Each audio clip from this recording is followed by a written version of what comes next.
الرحمن الرحيم الحمد لله ثم الصلاة والسلام على أشرف الأنبياء والمرسلين أفضل صلوات الله وسلامه وبركاته عليه أما بعد السلام عليكم ورحمة الله وبركاته.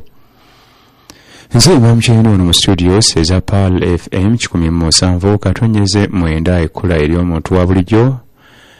Olunaku lwakuna era nga programu yaffe tugiguddewo na kitabo kya Allah tabaraka wa taala ebadde suratul layli okuva ewa Sheikh Muhammad Siddiq al-Minshawi rahmatullahi alayhi rahmatan wasi'a. Olunaku lwakuna tuwane Sheikh ayitibwa Mutambala Seka Hussein Mutambala wano mu studios nga twala mutaamulatu bi'aunihi tabaraka wa taala. Ninga sina kumuleta nja kusoka kujjukiza gwe munafi nti ekya Juma tukeerekoko wetunasalira ejjuma n'okuyitiriza okukwata sunna ezo ezibirawo ku lunaku olwokuna nga bwe yazituyigiriza iqtidaan bi sunnati al-Mustafa afdal salawati llahi wa salamihi wa barakatihi alayhi.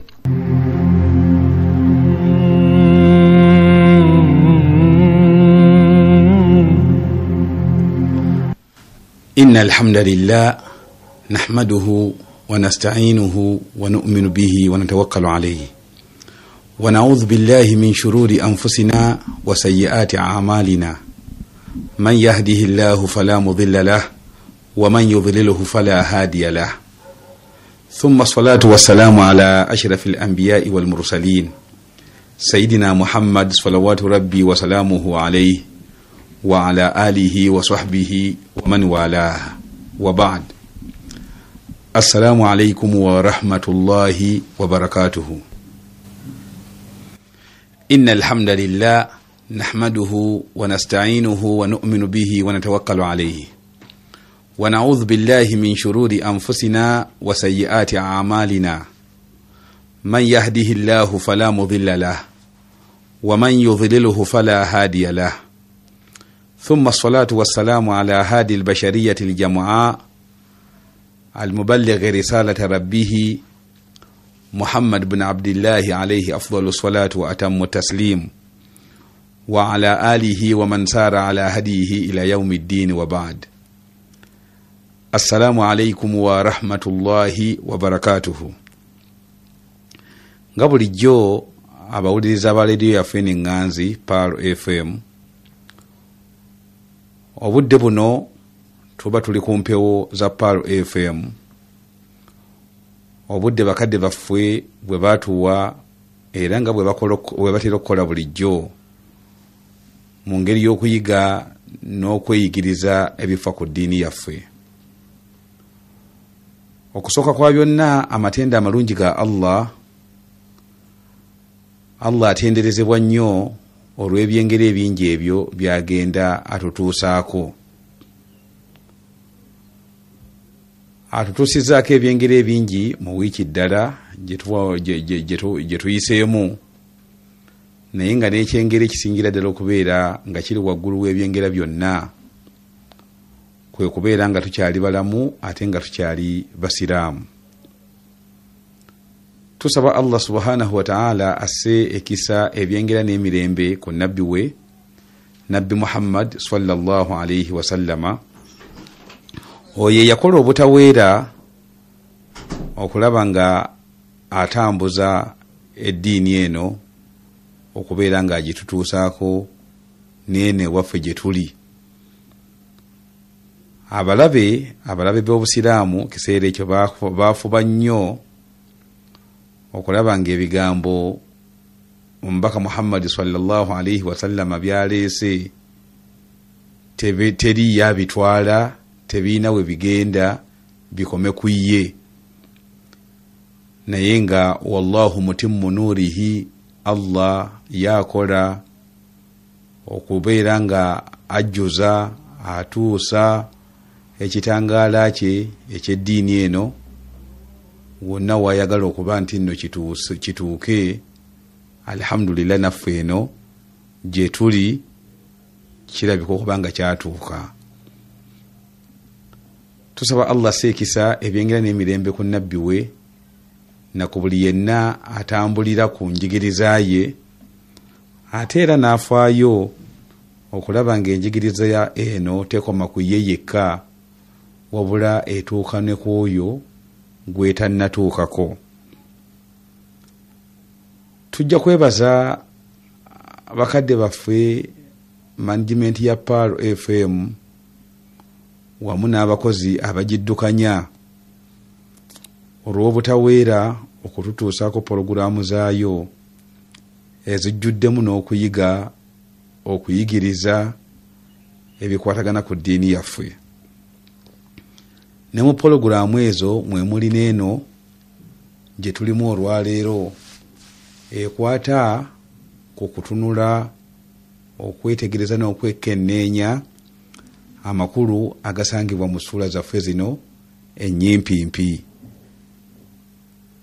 Olwaleero njagala mukkirize abasomi baffe nti suratu Masad tabbat yada twagimaliriza. Bwe tuba nga twagimaliriza katutandike okutunula ku suratu Nasr. Suratu Nasri ye ssuula emanyiddwa nga Izaajah Nasrullahi wal Fath.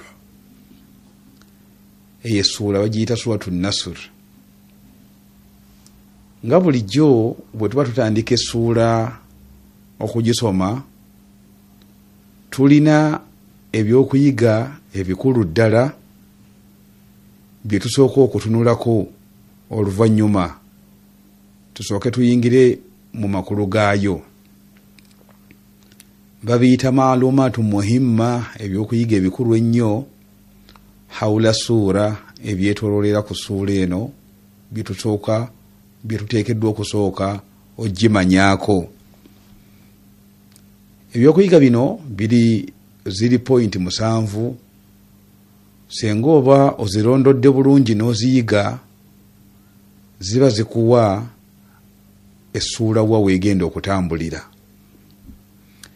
Era bw'obanga ozitunuulidde zonna n'ozimalayo point zino 7, mu butuufu ku kumanya amakulu g'essuula oba olina w'otuuse. Point esooka minal maalumaati muhimma, mu byokuyiga ebikulu ennyo bye tusaanidde okulondoola ku buli ssuula, tusooke tumanye makaanu nuzuuliha. Essuula bwe yali ekka yakkirawa. Okumanya essuula gy'ogenda okusoma oba essuula gy'osoma bwe yali ekka yakkirawa kikulu nnyo, kubanga kikuwa ennamula gy'osobola okulamuzaamu aya zaamu senga oba oli mu balamuzi abalamulira ku shariya era abalamuza Qur'ani. Abalamuza shariya, abalamuza Qur'ani tebalamuza aya yonna ku nsonga yonna okujjako nga bamaze kutegeera aya gye tugenda okulamuza eri mu ssuula eyakkirawa, eri mu ssuula ezakkira e Makka oba eri mu ssuula ezakkira e Madiina. Ekyo kikulu nnyo. Kati neene ssuula bwe tuba tulirondodde makaanu nuzuuliha okukka yakkirawa, hiya madaniya bila khilaafin. Essuula y'e Madiina, idha jaa nasrullahi wal fathu, essuula eno yakkira Madiina. Ekigambo kyaffe kye twogera nti nno yakkira Madiina twagala kutegeeza ki? Twagala kutegeeza nti essuula eno yakka nga nabbi yamala dda okusenguka okuva e Makka okgenda e Madiina. Essuula zonna ezakka nga nabbi tannasenguka kuva Makka agenda Madiina tuziramulako nti nno ezo z'e Makka. Oba yalimu mu Makka oba teyalimu mu Makka, ffe tugamba nti z'e Makka. Nabwe kityo essuula yonna gye tulamula nti eyo essuula y'e Madiina tuba twagala kutegeeza nti yakka nabbi yamala dda okusenguka okuva e Makka okugenda e Madiina.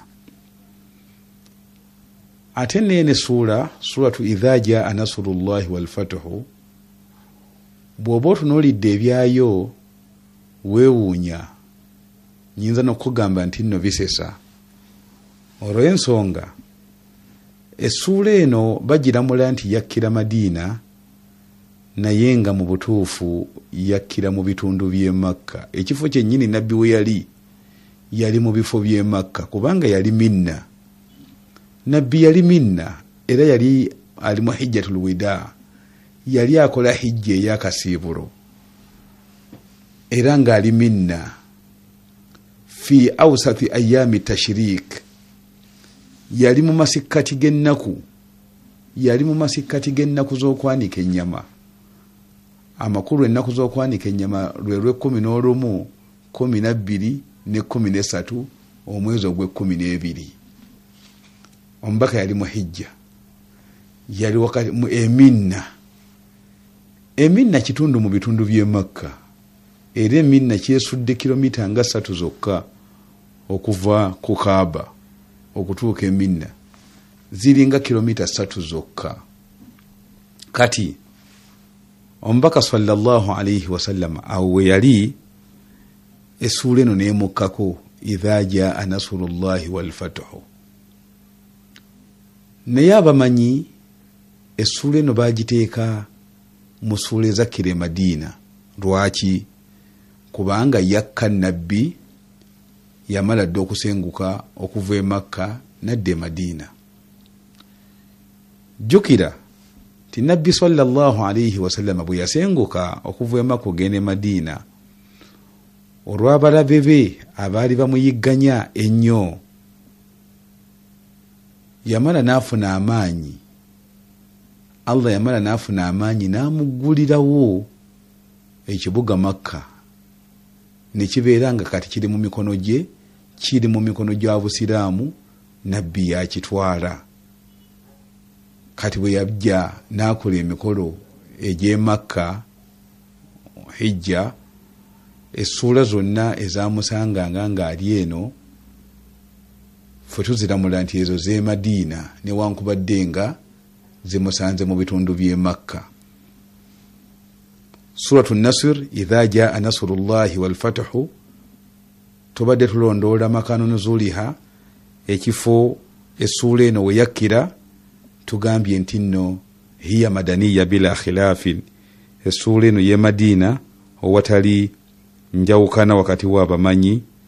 Singa oba otunuulidde ku bigambo bya Ibn Abi Shayba bye yafulumya, n'otunuulira ne ku bigambo bya Ibn Mardawayhi bye yafulumya ng'ayogera ku ssuula eno, n'otunuulira ne ku bigambo bya Aishata radhiyallahu anha mama w'abakkiriza bye yafulumya ku ssuula eno, Ibn Abbas radhiyallahu anhu byayogera ku ssuula eno, naawe tolema kukakasa nti nno mu butuufu essuula eno y'e Madiina yakka nabbi sallallahu alayhi wasallama nga yasenguka dda, yavadde e Makka yadda e Madiina.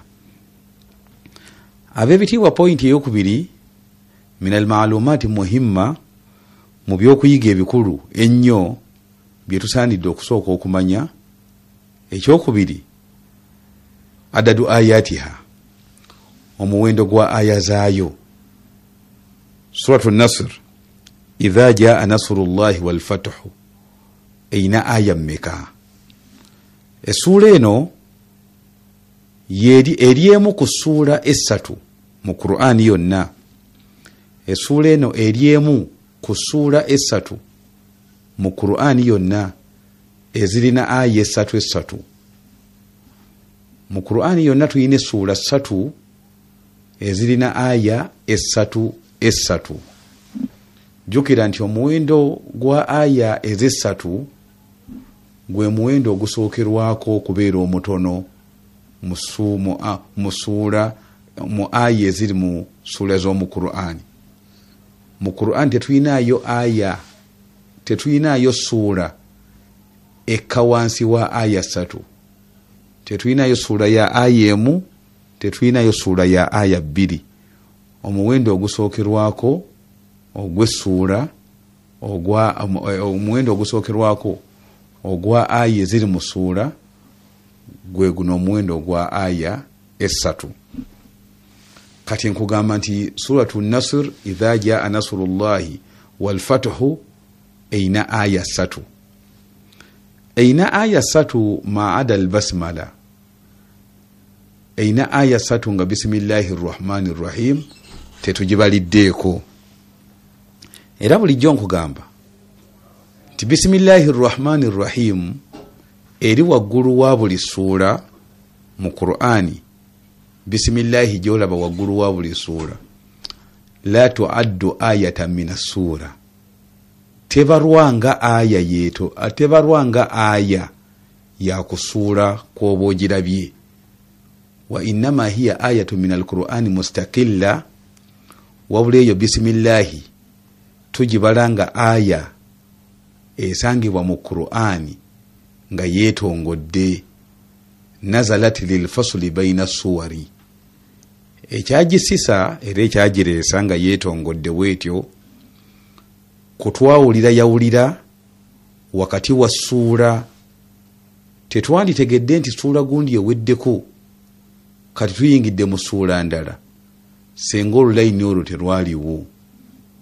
ekyaleesa olulayini olwo wakati w'essuura lilfasli baina suwari, kwawula wakati wa suura.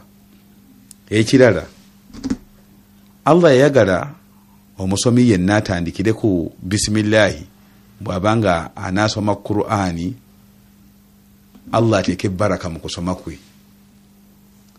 walinatabaraka biha, ekyagireesa tubeere nga tugitandikirako Allah ateeke baraka mu kusoma okwo.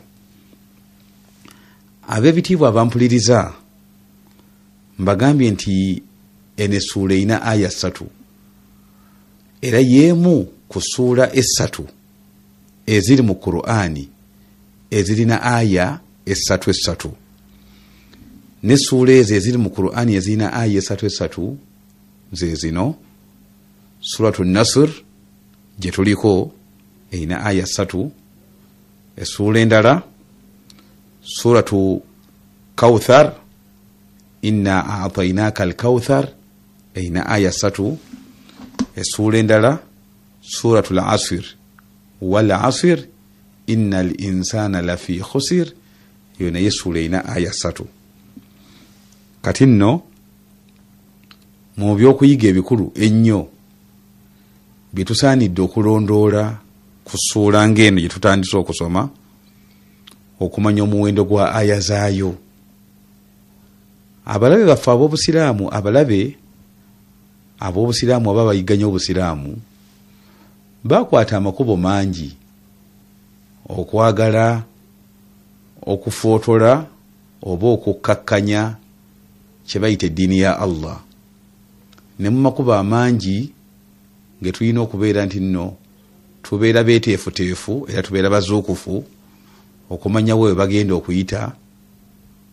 bayina enteekateeka gye baagala okufulumyayo ekitabo kye bajja okuyita ekitabo Qur'ani empya. bayinza okukifulumya ne bakugamba nti nno waliwo suula yino suratu Nasr. mu byosaana okwetegereza ku suula eyo gye baba bayise abaffe, eyo essuula erina aya mmeka? yeggwe gy'omanyi nga bagiyita Nasr eba erina aya mmeka? abasiraamu kino kitabo kyaffe, ekitabo kya Qur'ani kyaffe, tuteekeddwa okukyetooloola okukimanya buli kakonda konna, buli kalikonda konna akakikwatako tulina okubeera nga tukamanya era nga tukalondoola. suratu Nasr erina aya 3 nga bisimillahi rrahmani rrahim tetugibaliddeeko. ab'ebitiibwa abampuliriza, owamu n'okubeera nga essuula eno erina aya 3 naye yeemu ku ssuula ezajja ne ziraga obunnyonnyozi bwa Qur'ani n'obwatufu bwayo kiyite balagatul Qur'an. Yemu ku sura ezaajja ne ziraga obunyonnyo okunyonnyola kwa Qur'ani n'okugenda ewala ennyo mu kuleeta ensonga zaayo nga zitegeerekeka. Olwaki kizibu nnyo okulowooza nti ojja kuwa supiiki, ojja kubeera nga oyogera supiiki yo mu budde obwa Izaajah, omuntu bw'amala ng'agisoma okunnyonnyola oba ebigambo ebyo ne bitegeerekeka. Naye ye Qur'ani ey'ekitiibwa Izaajah n'eddakiika emu teggwako okuggyako ng'ogimaze ogisoma, naye oba omaze okunnyonnyola nga by'onnyonnyodde bitegeerekese bulungi nnyo. Owamu n'okubeera nga suula nyimpi nnyo bw'etyo, naye mali'atun bil ijaz wal balagha, ejjuddemu okufunza ebigambo byayo. Yafunza nnyo, naye nga bye yafunza byannyonnyoka nnyo ne bitegeerekekera ddala bulungi. Ab'ebitiibwa abampuliriza, mu by'okuyiga ebikulu bye tusaanidde okulondoola ku ssuula eno, ekyokuyiga ekyokusatu tartibu ssuula hasiba nuzuuli, enninaanisa y'essuula eno okusinziira ku nninaanisa y'okukka kwazo. Bulijjo mbagamba nti nno tulina enninaanisa z'essuula mu Qur'ani, tulina enninaanisa za bika bibiri oba za mirundi ebiri. Tulina enninaanisa eyajja erondoola essuula eyasooka okukka, eyaddako, eyaddako. Eyo essuula eyo enninaanisa bagiyita tartibu nuzuuli, enninaanisa erondoola okukka kwazo.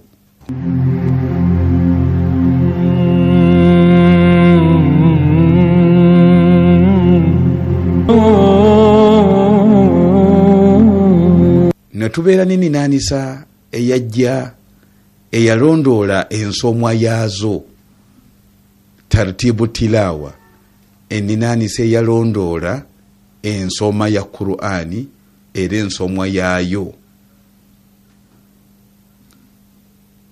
Qur'ani ze tulina mu mayumba gaffe, ze tulina eka ewaffe mu mizikiti, era gye tulina kati, yalondoola essuula zaamu baaziriraanyisa nga balondoola nsoma yaazo so si nzika yaazo. Yensonga lwaki olaba suratu al-Fatiha nga yeeri yeesooka ku lupapula naye nga si ye yasooka okukka. Yensonga lwaki olaba suratu Nansi nga yeesooka ku lupapula nga yeesembayo ku lupapula naye nga si ye yasembayo okukka. Senga oli aba akubuuzizza nti ekyo kyajja kitya, eyasooka okukka nga si yeesoose ku lupapula, ate yasembayo okukka si yeesembyeyo ku lupapula, kyajja kitya? Bye bino bye bigambo bye njagala omunnyonnyola, omugambe nti tulina enninaanisa z'essuula z'omu Qur'ani za bika bibiri. Tulina tartibu nuzuuli, enninaanisa eyajja erondoola okukka kwazo, ne tubeera ne tartibu tilaawa, enninaanisa eyalondoola ensomwa yaazo.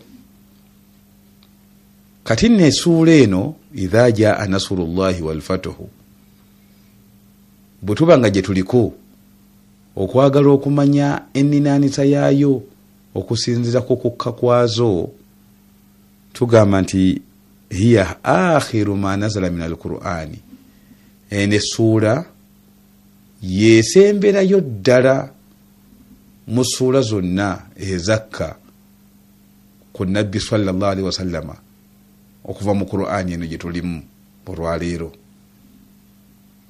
Eno ye ssuula esemberayo ddala.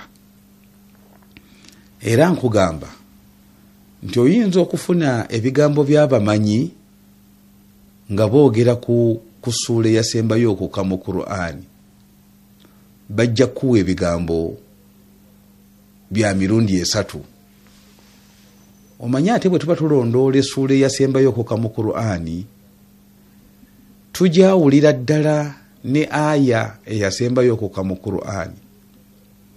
Oli bw'aba akubuuzizza kiki ekyasembayo okukka mu Qur'ani nga ssuula olwo ogenda kunnyonnyola bulala, ate kiki ekyasembayo okukka mu Qur'ani nga aya, ate nabyo mba nkunnyonnyola bulala. Kati ekyasembayo okukka mu Qur'ani nga ssuula tokiriraanyisiza ddala n'ekyasembayo okukka mu Qur'ani nga aya. Bwona bwo biriraanyisizza ojja kutomera era ojja kubula. Tekitegeeza nti essuula eyasembayo okukka mu Qur'ani bw'onaaba ogifunye nti we banaaba bakubuuzizza aya eyasembayo okukka mu Qur'ani nti ojja kubikkula mu ssuula eyasembayo olabe aya yaayo esembayo gy'ogenda okuwa, ojja kubeera ng'otomedde. Essuula eyasembayo okukka mu Qur'ani tulina ebigambo by'abamanyi bya mirundi 3. Waliwo abamanyi abagamba nti nno essuula eyasemberayo ddala okukka mu Qur'ani ye suratu al-An'ami ye yasembayo okukka mu Qur'ani. Era tujja kufuna ebigambo by'abamanyi abalala abagamba nti essuula eyasemberayo ddala okukka mu Qur'ani ye suratu Tauba. Surati Tauba nga bakugamba nti ye yasembayo okukka mu Qur'ani. Ate abalala bakugambe essuula eyasemberayo ddala okukka mu Qur'ani ye suratu Izaajah Nasrullahi wal Fathu. Eni sura gye tuliko wa huwa arrajihu, era kino ekya Izaajah Nasrullahi wal Fathu kye kyatwalibwa era kye kirina obujulizi obuzito. Naawe kye nkugamba nti essuula eyasembayo ddala okukka mu Qur'ani yeeno Izaajah Nasrullahi wal Fathu. Tulina omukisa nti omubaka sallallahu alayhi wa sallama bwe yali atunnyonnyola ekyasooka kye yasooka okufuna, ekyasooka okumukkako okuva mu Qur'ani, ekyasooka okumukkako nga Qur'ani, obubaka obwasooka, twafuna omukisa nga omubaka Muhammad sallallahu alayhi wa sallama atunnyonnyola. Tetwafuna mukisa ku kutunnyonnyola kiki ekyasembayo okukka mu Qur'ani, kubanga ye omubaka obudde bwonna yalinga asuubirayo ekiva ewa Mukama Katonda we, kati n'atatugamba nti kino kyekisembyeyo. Wabula omubaka sallallahu alayhi wa sallama bw'afa, omubaka sallallahu alayhi wa sallama bw'afa, basahaba batandika okutulipootingira bye basembayo muwulirako nga bubaka bwa Allah era nga ssuula. Abatulipootingira bye basembayo muwulirako nga bubaka bwa Allah nga ssuula emuseeko aba Tauba, aba suratu Tauba, aba suratu al-An'ami n'aba suratu Izaajah. Kyokka aba suratu Izaajah Nasrullahi lwaki be batwalibwa era lwaki ekigambo kyabwe kyekitwalibwa nga kyekizito? Kubanga bo batunnyonnyola ebbanga eryayitawo okuva ku ssuula eno luyakka okutuuka ku kufa kw'omubaka Muhammad sallallahu alayhi wa sallama. Abalala ekyabalema omubaka sallallahu alayhi wa sallama essuula eno olwamukkako waayita ennaku 8. Waayita ennaku 8 omubaka sallallahu alayhi wa sallama n'afa. ennaku 8 gy'emyezi 2 n'ennaku 2. Kati mu bbanga ery'ennaku 8 okuva essuula eno Luyakka, mu bbanga ery'ennaku 8 okutuuka ku kufa kwa nnabbi, waali tewaliiwo bubaka bulala bwonna bukka nga buno bwe bwasembayo, obubaka obulala bwasigala bukka. Naye obubaka mu piriyodi eyo tewaali ssuula ntongole, wabula byali bitundutundu bya aya nga bigenda okujjuuliriza essuula ezaali zikyali ez'ebitundu. Mu bbanga eryo byali bitundutundu bya aya Jibuliru bye yasanga, ng'era amulungamya n'amugamba nti kino ekitundu kiteeke ku ssuula gundi wakati wa aya gundi ne aya gundi ku ssuula gundi, kino ekitundu kya ku ssuula gundi wakati wa aya gundi ne aya gundi, kino ekitundu kijjuliza ssuula gundi. Yagendanga assa aya ezitaakolanga ssuula, wabula ng'ebitundu bya aya ebyo abiragirira, Jibuliru abirungamya gye biteekeddwa okugenda mu ssuula ezaasookako ezaali zikulembeddeko okukka. Y'ensonga lwaki bwe tuba tunnyonnyola aya eyasembayo okukka mu Qur'ani tobiriraanyisa na ssuula eyasembayo okukka mu Qur'ani. Kati nabo ebitiibwa abampuliriza, tubadde ku pointi ey'okusatu, tartibu ssuula haziba nuzuuli, enninanisa y'essuula okusinziza ku nninanisa y'okukka. Eno essuula y'essuula esemberayo ddala okukka mu Qur'ani. Wal hadithu baqiya, omusomo gwaffe gukyagenda mu maaso era gakyali mabaga. Essuula eno twakatakulako katono, naye ng'ebyayo bikyajja era tugenda kubeera nga tubirindirira. Nsaba wekitiibwa Allah nannyini eggulu nansi era nannyini kukola nteekateeka, nga enteekateeka ze zaakulembera okubeerawo kw'ebitonde. Yasooka kukola nteekateeka nga tannava kutonda bitonde byonna, era ebitonde byonna bitambulira ku nteekateeka ze yateekateeka edda. Nsaba akkirize enteekateeka ze okwagala kwaffe kusobole okubeera nga kukwata